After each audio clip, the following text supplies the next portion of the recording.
Sir, I have a proposition. We're decent people being driven from our homes, slaughtered in cold blood.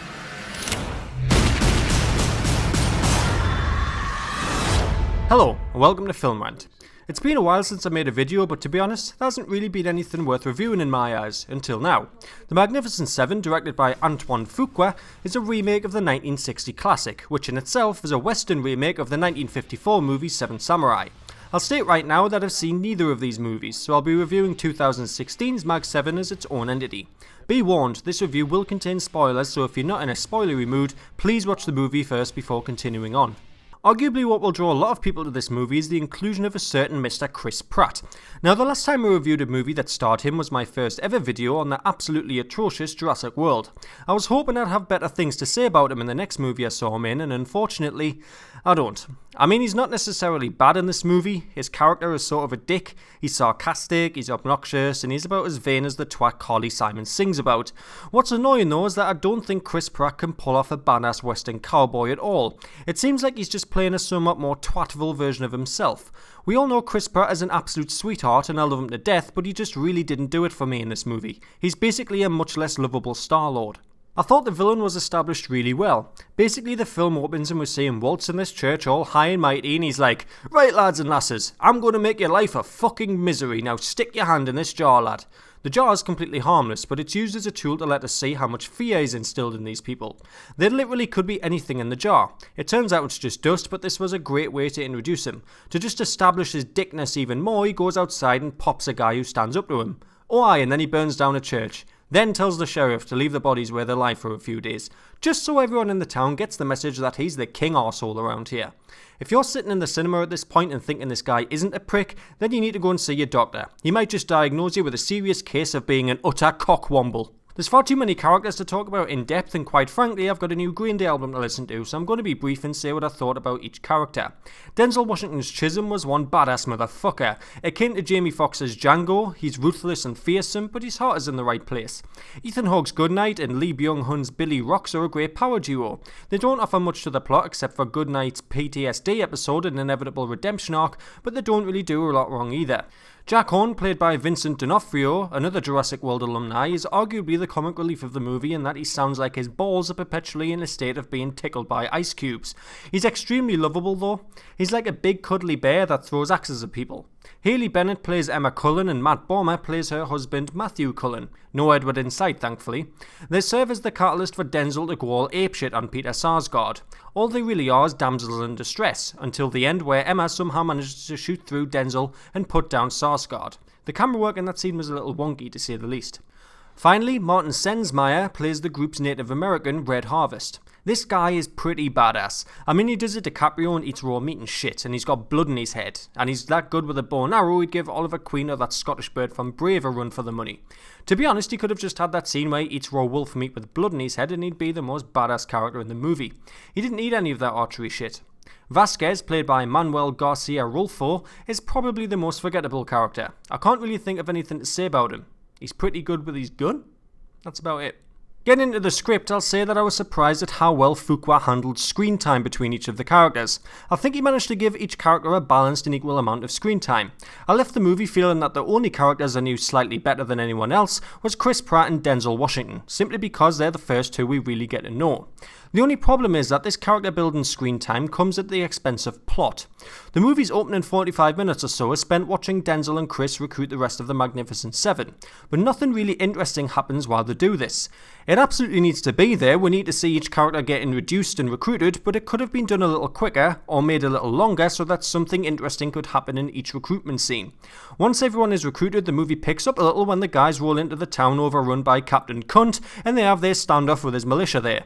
That scene was awesome. It was tense, it was well written and well shot. It was finally a little bit of payoff after the very boring opening hour. I was left thinking, okay, this is where the movie's going to pick up. But no. After that scene, the movie sort of slows down again and we just see our Magnificent Seven chatting to each other and training up the village people for a fight. There's no real inner conflict to make this part interesting. The only sort of drama we see is Chris Pratt suspecting Goodnight of being a fake, and that introduces Goodnight's PTSD arc. but it wasn't gripping enough to keep me thoroughly engrossed in the movie. It's not a total switch off though, the characters themselves are just charismatic and charming enough that they do at least keep you somewhat interested, even if they're just talking. This all comes to a head though when we have an epic 40-minute or so battle at the end, but for me, even that got a little stale. I'll get into that a little more later. I need to talk about another point before I talk about that, because I'm a sucker for structure and you'll have to wait a bit. Hey, if you're patient enough to have sat through Magnificent 7, then you're patient enough to stick with this review, damn it. I thought the overall comedy fell a little flat. There was a few jokes here and there that gave me a little bit of a chuckle, but ultimately some of the one-liners and banter was about as funny as Lee Evans. I don't know if the jokes just went straight over my head or I was just on my man period when I saw it, but I just felt the banter between the guys was a little tame.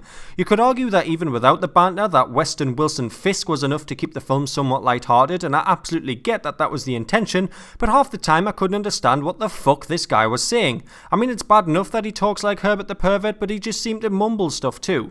If the joke was simply that he couldn't talk properly, then that's weak in itself, but I think he was actually meant to be saying comic relief one-liners, and I think I missed nearly all of them.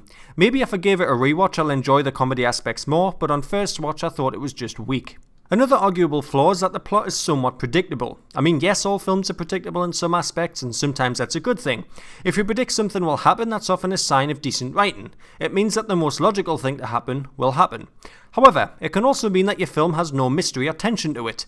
In this movie, I thought it was predictable that our big axe-wielding, Mr. Lovable cuddly bear Wilson Fisk was going to die, because he's the guy that everyone wants to adopt as their new psycho granddad. It was also painfully obvious that once it was revealed that Captain Kunt's team had a Native American on their side, there would be a showdown between him and the Magnificent Seven's native. It wasn't necessary though, it didn't really add anything to the movie. Another predictable element for me was Chris Pratt's death. It wasn't immediately obvious, but as soon as he started charging to the guys with the Gatling gun pretty much by himself, I knew he was going to blow them up somehow, simply because I remembered that line earlier when he said, "I've always wanted to blow something up." This plot element of predictability was probably one that falls into good writing. I mean, after all, it was set up properly. I didn't expect him to die though, which brings me on to one of the surprises of the movie, which was that there was a good amount of deaths. I was originally just expecting Vincent D'Onofrio to die, but when we also saw Chris Pratt, Goodnight and Billy Rocks die, it gave the battle much more weight and sacrifice. I was fully expecting 6 of the 7 heroes to survive, so it was nice that they gave the battle a sense of realism by making people vulnerable. This was also reinforced by the shot where Denzel looks over at his old friend Goodnight's body lying there, knowing he returned to the battle and died a hero. That was a nice moment. I'm glad the movie had the balls to kill some of its main heroes, Chris Pratt especially. I'm well aware that this point will seem a little moot to some of you since the original movie came out 50 odd years ago, but I have to mention this to sort of justify or nullify the existence of this film at all. This movie has been remade and released in the same era as Marvel Studios' ruthless dictatorship over the movie industry. Because of them in DC, we've seen quite a few movies in the last few years that are based around a group of heroes banding together and saving a city or planet from a dickhead ruler. Guardians of the Galaxy, Suicide Squad and The Avengers comes to mind. So when I was watching The Magnificent Seven, I couldn't help but think, well, this is just The Avengers in the West. Seriously, give Captain Cunt a magic stick, give each of our heroes superpowers, which they sort of have anyway, you know, like Billy Rocks is handy with knives, Chris Pratt can dome 2 twats at a time with his dual-wielding abilities, and Goodnight could shoot the pube off a rat at 100 yards with his eyes gouged out. Take all of that and make the town modern New York and you have the Avengers. Swap Denzel for Samuel L. Jackson and you're getting into Uncanny Valley. He recruits the heroes to take out the threat to the world, they have a bit of infighting, they finally click and have an epic 40-minute battle at the end. The key bit of that plot being infighting. The Avengers mostly works because it's got that infighting element. Tony doesn't agree with Cap on a lot of things, Thor feels like he doesn't really fit in, and Bruce Banner is struggling to control his rage and suspects S.H.I.E.L.D. of hiding stuff. That kept the middle of the film interesting. We had to see how this band of A-listers was fit together. Magnificent Seven was missing that crucial element, and as I mentioned earlier, a lot of it feels a little slow and boring because of that.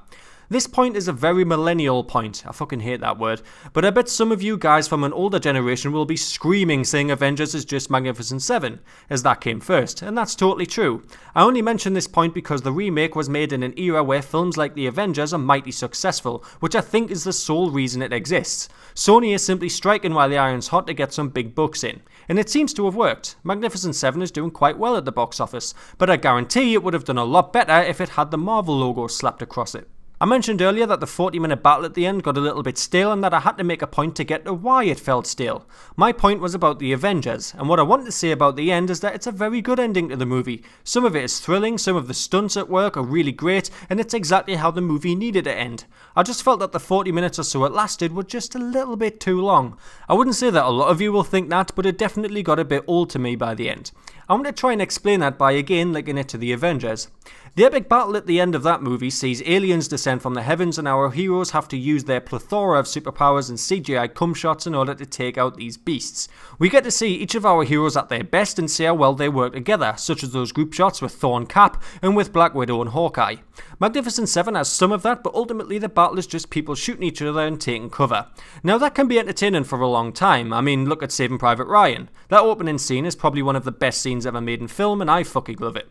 But Magnificent Seven's epic gun battle just got a bit repetitive, I thought. It was at least nice to see Red Harvest drop people with some sick archery skills, but I don't think that was enough to really give the film that last bit of oomph it needed. You might feel like I didn't like any of this movie, and that's not true. I love the part in the middle where the heroes take over the town, and I did enjoy the end battle a lot. I just felt it overstayed its welcome a little and could have done with a bit more punch. Finally, with regards to the script, I want to mention that I was a little disappointed that there was no race issues brought up within the group. A group of mercenaries and killers being led by a black bounty hunter in the late 1800s is bound to spark some kind of racial tension.